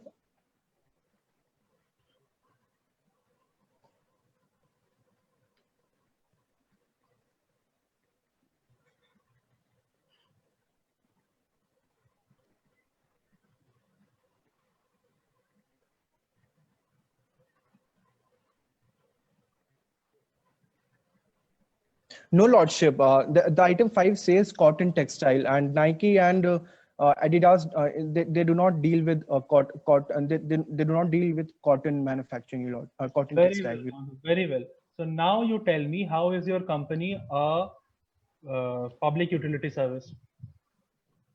Your Lordship, since the moot proposition, it is given that the company in question, PPLs, deal with fabric manufacturing, and cotton is a kind of fabric.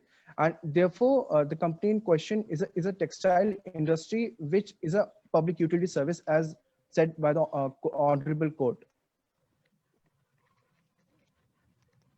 May I proceed, Your Lordship? Fabric manufacturing and cotton manufacturing, specifically cotton manufacturing, are two different things, Counsel, if I am not wrong.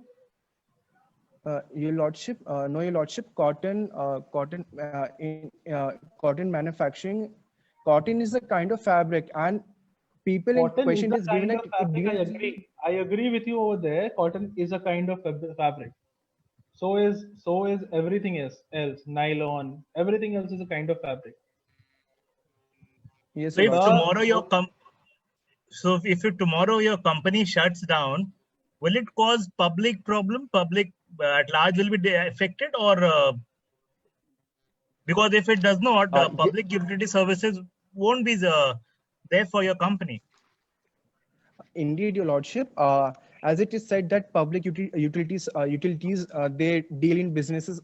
They deal in they deal in supplying of essential services and goods. And Your Lordship, supplying of manufacturing cloth can be well said to be an essential service, and in denial of which the general public will suffer, Your Lordship. Therefore, if it shuts down, therefore, the people will get disturbed. So in short, you therefore it want should be to say considered as that public making fabric is essential services, correct? Indeed, Your Lord. Okay. Indeed, Your Lordship. Okay, Sure. Council. As it is mentioned under first I schedule. would like you to read the fourth line of the moot proposition, wherein you read it. Indeed, Your Lordship. Fourth line.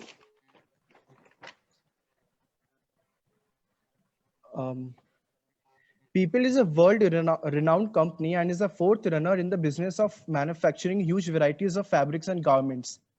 Your Lordship. Okay, so huge varieties of fabrics and garments means it does not own. Firstly, it does not only manufacture cotton. Secondly, it also manufactures garments, so it gives up finished products. Thirdly, it's a world-renowned garment manufacturing company as well. It is a multi-million-dollar garment manufacturing company. You are claiming it to be just a cotton textile.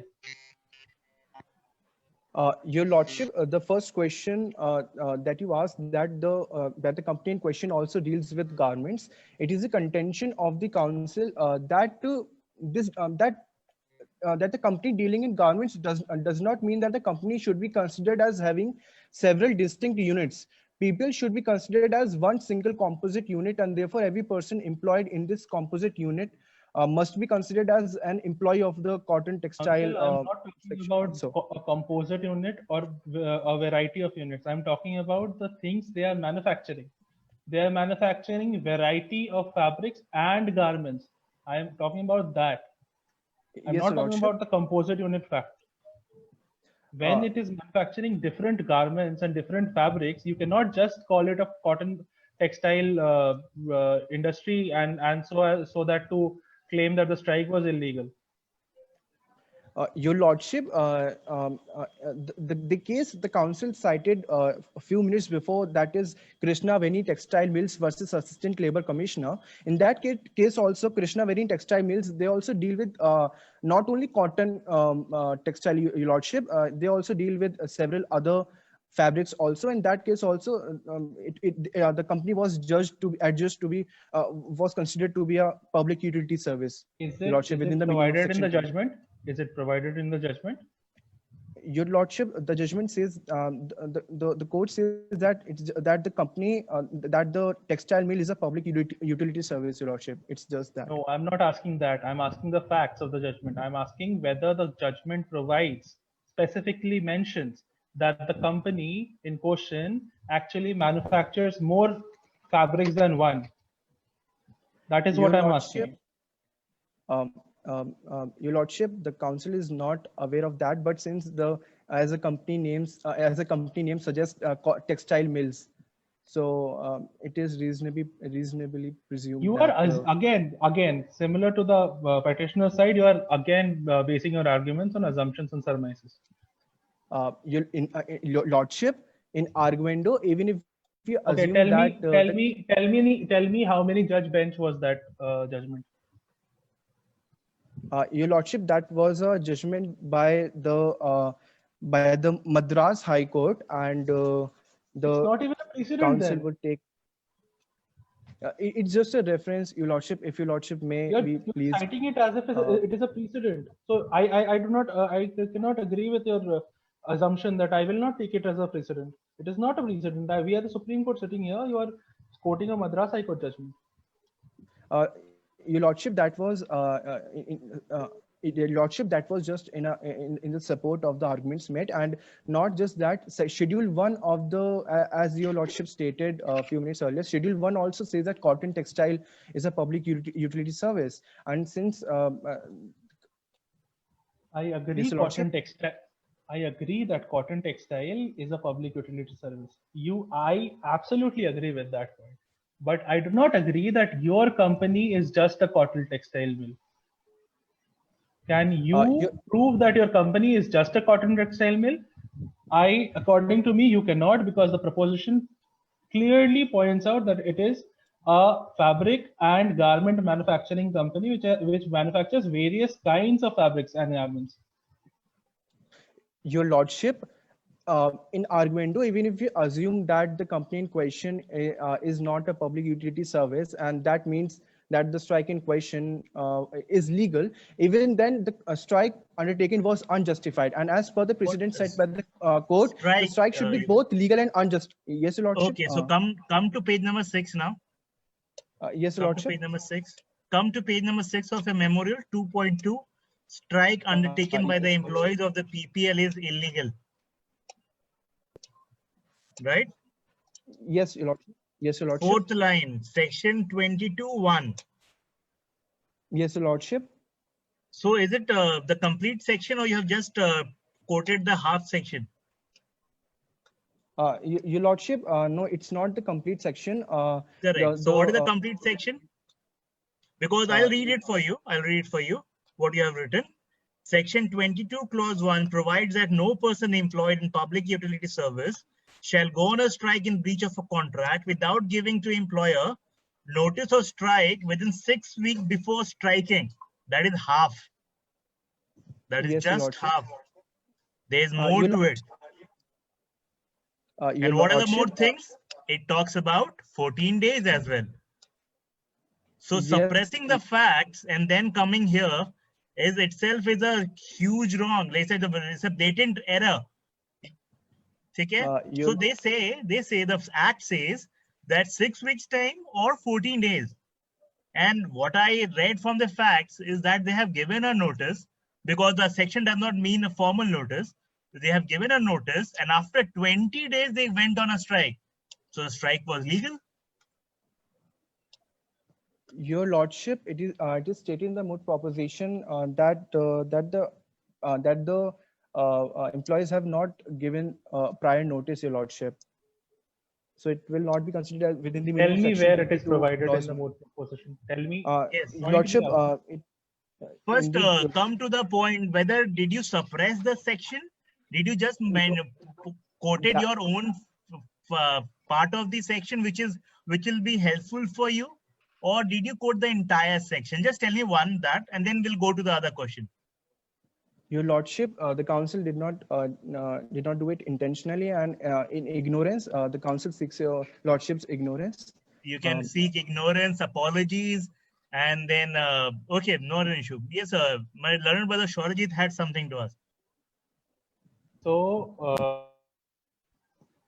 tell me that when it is not an illegal strike, why are you even claiming that you are the counsel of the company first, right? You know that the company manufactures various garments and various fabrics. Why are you claiming why are you claiming it's a cotton textile when it is not? Secondly, when it is not an illegal strike, why have you taken a disciplinary action? You have mentioned that the action was disciplinary in nature against the strike and not as per under Section 7 of the Payment of Wages Act. So now that you have already said that the deduction was not under Payment of Wages Act but as a retaliation to the strike, tell me, have you given a show cause notice to the employees? Your Lordship, even if you assume that the strike in question is legal, then also even then the strike undertaken was unjustified, and even then the employers are authorized to deduct wages. Your Lordship. Yes, Your Lordship. That's not the question I asked. I asked whether you have given a show cause notice to the employees before conducting the disciplinary proceedings. Exactly. Your Lordship, it is stated twice in the moot proposition that the employers gave assurance to the employees that their demand pardon, Lordship, you are talking about the show cause notice for the strike undertaken by them, right? I am talking about the I am talking about the show cause notice, which was to be presented to the employees of the company before deducting or taking any disciplinary action, before deducting any wages or taking any disciplinary action. Your Lordship, no, Your Lordship, the company in question did not the fact sheets are silent on this fact, Your Lordship. You are the counsel of the company. Have you you would be more aware of the facts? Have you provided a show cause notice? You are not aware of it. Anyway, in case you haven't provided a show cause notice, it is a violation of principles of natural justice. A basic administrative law fault at your company's end, correct? Indeed, Your Lordship, since it is not given in the proposition, therefore we presume that we have given a show cause notice, Your Lordship. It is not provided in the Presumptions is not presumption. We have already made it clear. All my brothers and sister judges have made it clear that we are not listening, we are not hearing presumptions and surmises and assumptions. Your Lordship, it is humbly submitted that since it is not stated in proposition, therefore the council cannot comment on that. It would be wrong to, Okay. Your Lordship. Come to the next page, page number 7. Indeed, Your Lordship. Yes, Your Paragraph Lordship. 23. Paragraph 23. Yes, Your Lordship.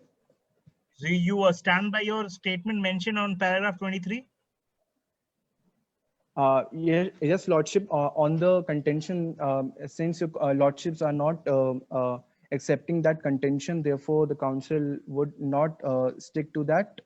The council would now proceed with the third sub-issue, that is, it was unjustified, Your Lordship. If the council can move forward, Your Lordship. So third point and second point are one and the same thing, illegal or unjustified. No, Your Lordship. Points. Achha, tell me, please explain. No, Lordship. A strike may be perfectly legal and may be perfectly illegal, but at the same time, it can be unjustified. Your Lordship, a strike to be justified and unjustified is to be seen on the basis of the given facts and circumstances, as this honorable court and various other courts of the country of Georgia Paul have provided with several requirements that need to be fulfilled for a strike to be considered as justified, Your Lordship.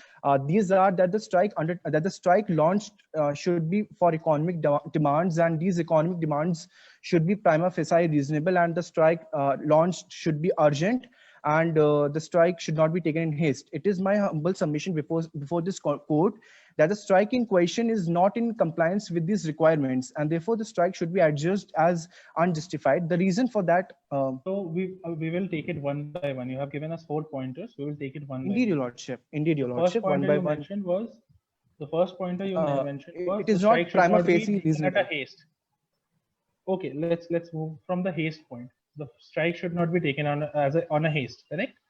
So yes, we have already established that at least 20 days were given for a 20 days notice was provided to the company before the strike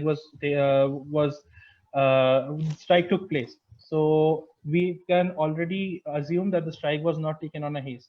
Second, what was the second point? The economic, whether it was economically justified to take this. Economic demands of the workmen. So we already know that the coronavirus outbreak has increased the living standards of most of the workers. So their demands should be termed as justified. What were the other 2 points you mentioned, Council? Other 2 points were that the strike undertaken should be urgent. It's an urgent issue. And the next line is very important. And resorted to only after exhausting all the means of redress. So I have given you a notice, 20 days passed. So this case is in my favor. This is in the favor of the petitioners. So I find that it is both justified and legal. Now you have also mentioned, you have also admitted before this court on record that you have not deducted the wages under payment of wages, but you have taken a disciplinary action. So everything falls on you.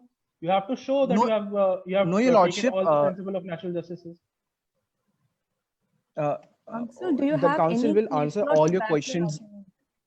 Council, do you have any case? Yes, indeed, Your Lordship. I have a case law. Indeed, Your Lordship, in the case of Crompton Creeves versus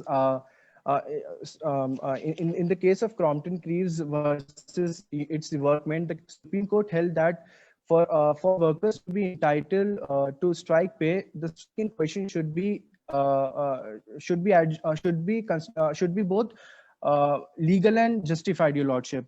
And even if one of the condition is not satisfied, then the employer is authorized to deduct wages, Your Lordship. Council, And we have now the question asked.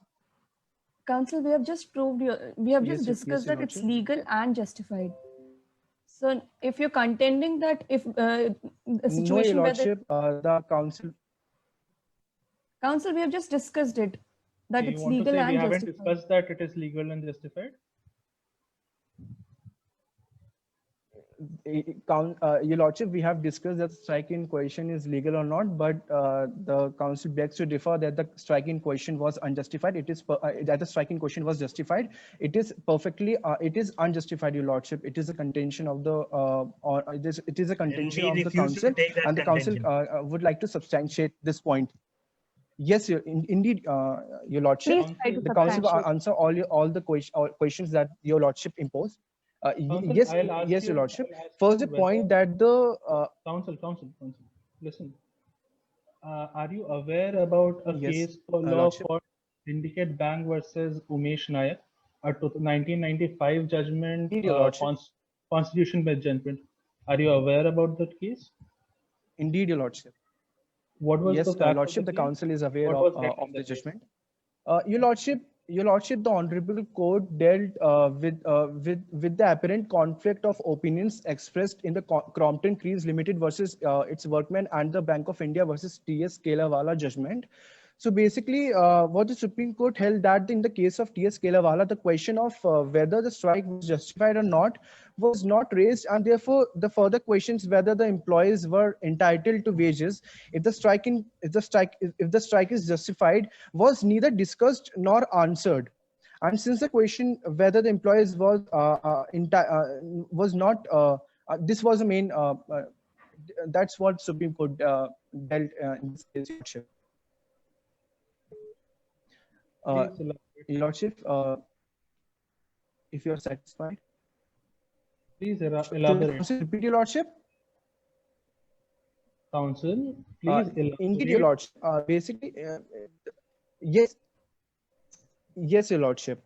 Your Lordship, in the judgment of Crompton Crease Limited versus its workmen, it was held that whether the strike undertaken was legal or illegal. And at the same time, second issue was also raised that whether strike was justified or not justified for workers' entitlement to strike pay. But in the case of T.S. Kelawala, the case before the Honorable Court. The internet is not that. I suppose he is disconnected now. Am I audible, Your Lordship? Yes, yes. Case of T.S. Kelawala, the main issue before the court was that whether the strike was legal or not legal. Council, it's not clear. Whatever you're saying, it's not Council, clear. find Can you a please place. check your network? Find The a place where co-counsel, they have a please better tell him that the network that he's supporting is not that strong. Therefore, you're not able to hear anything. Your Lordship, am I audible now? Indeed, Your Lordship. Your Lordship, am I audible now? Yes, you are. Continue. Your Lordship, it was held in the case of T.S. Kelawala. The main issue that was raised before the Honorable Court in the case of T.S. Kelawala was that whether the strike undertaken was legal or not, illegal or not, and whether that have any consequences on the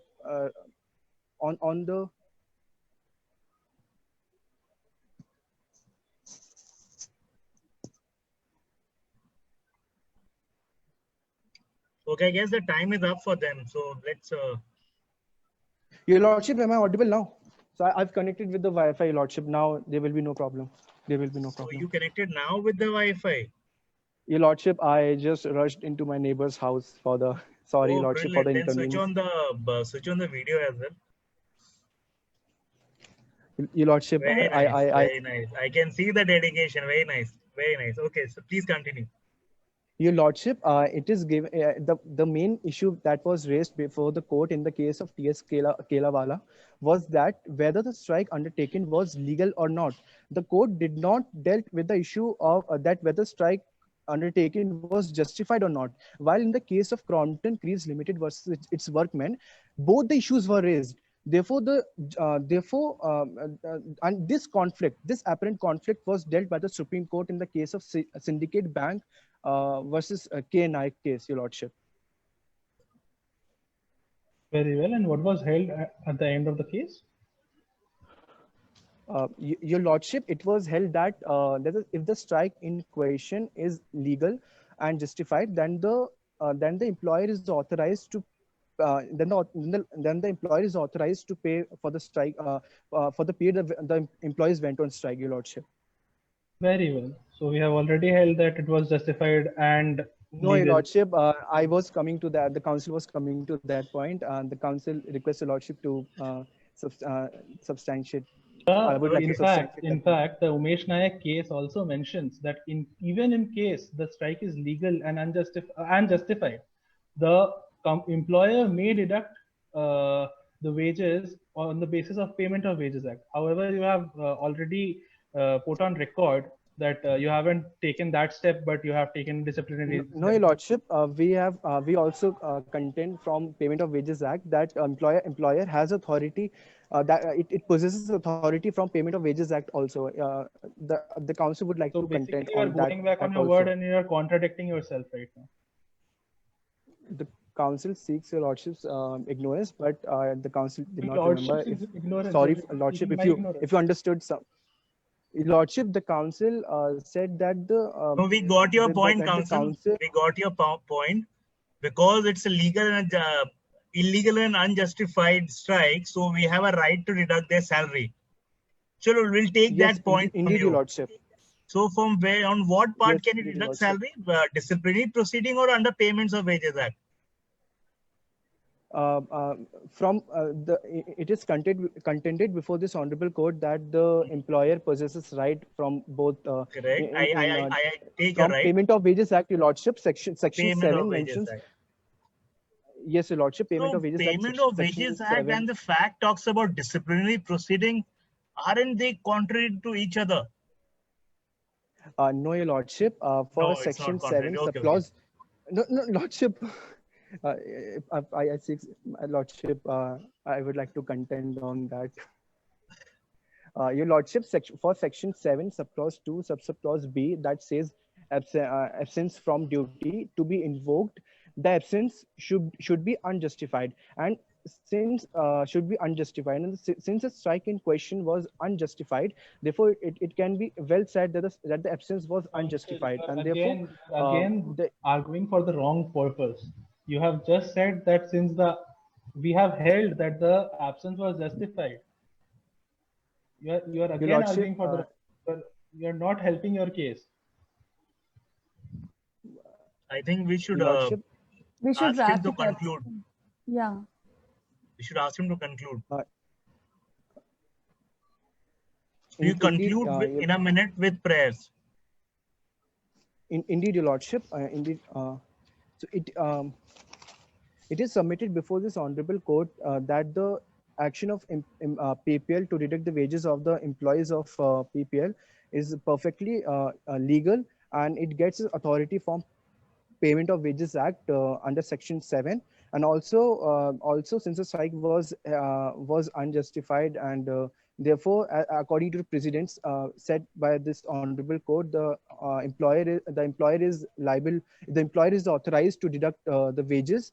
The council now seeks Your Lordship's permission to proceed with the prayer, Your Lordship. Please. Go ahead. Indeed, Your Lordship.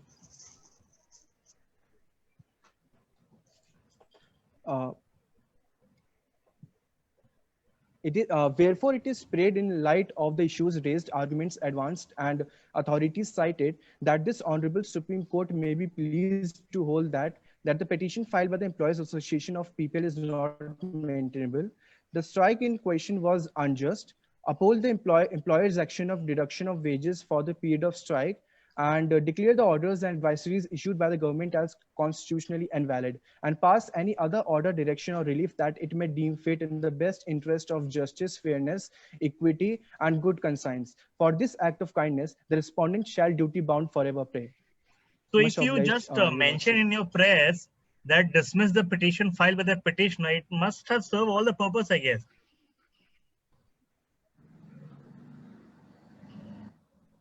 Right? Indeed, So if it says Your the Lordship, petition is not maintainable, you clearly won because you have already won before the High Court and the Supreme Court dismisses the petition, then you clearly win this entire case. So why is the need for the next 3 points? Any which way you have concluded, so we won't. Well, let's start with the rebuttals. They have Last one question, Counsel. I have a issue with the fourth prayer you have mentioned. So you want us to give a relief to you against the union without their representation.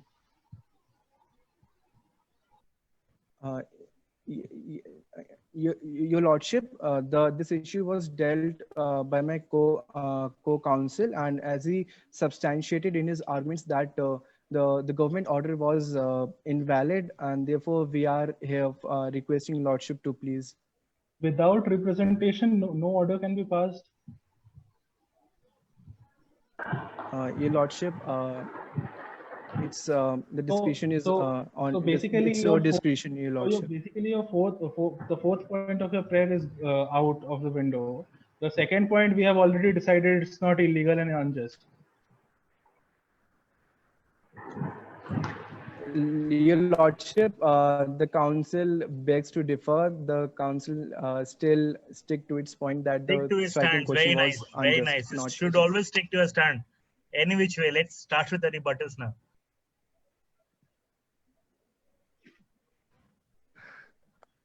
May the counsel, the petitioner, begin with What is the rebuttal? time period that you have taken for rebuttals, the petitioner?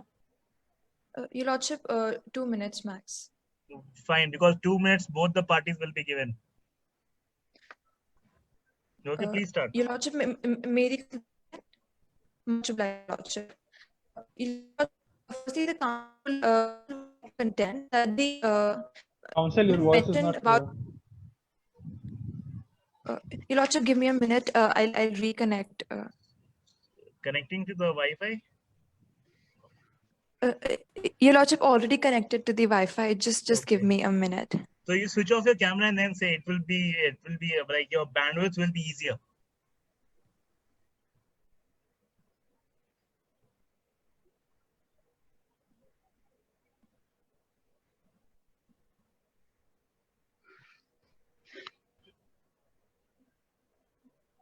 Your Lordship, am I audible?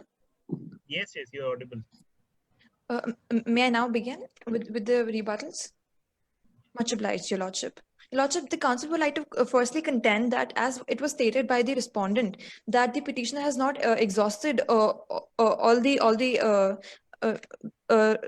redressal forums, especially they mentioned that we must have approached the industrial tribunal.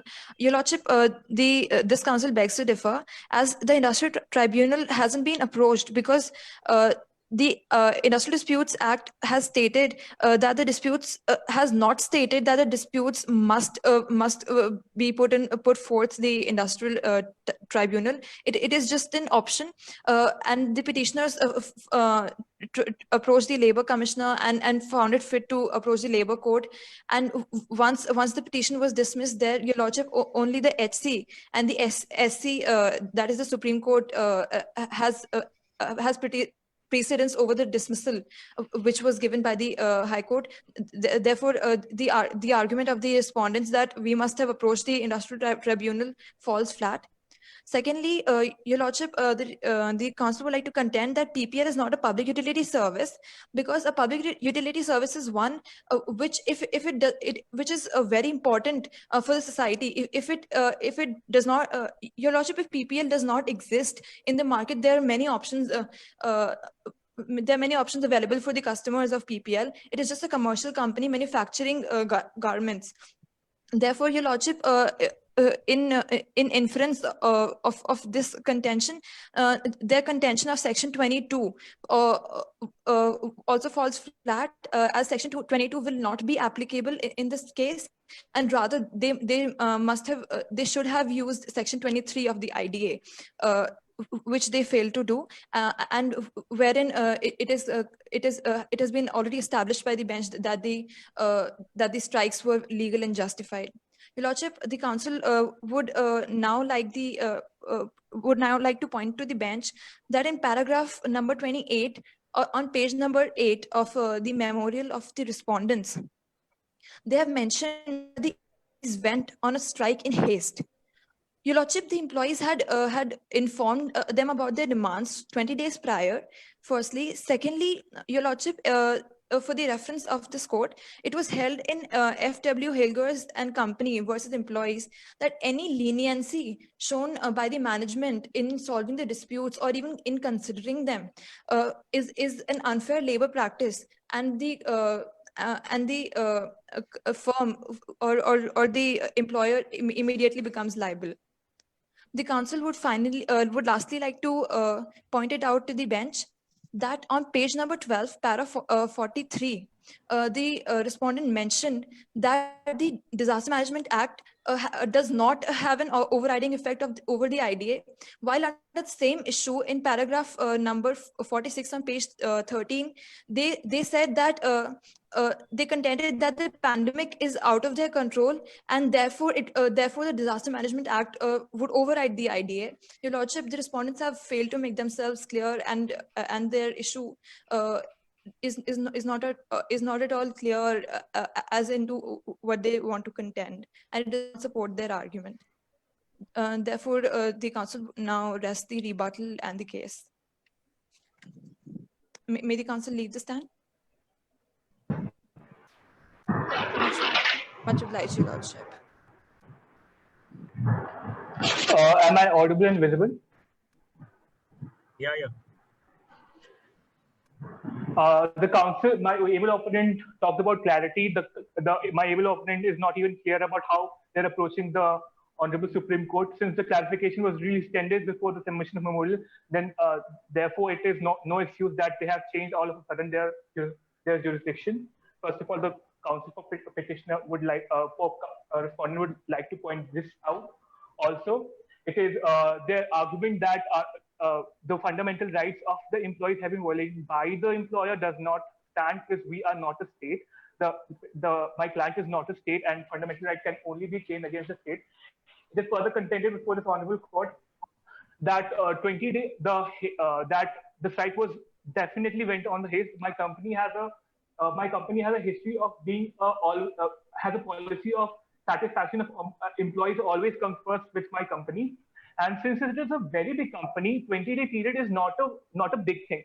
They just came to us once, and then again they just came to us once, and after some time they also the employees came again and with strike.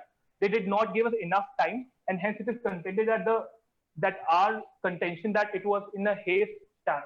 With this, I rest my case, I rest rebuttal, and express my gratitude towards this honorable court to hear our pleadings. Thank you.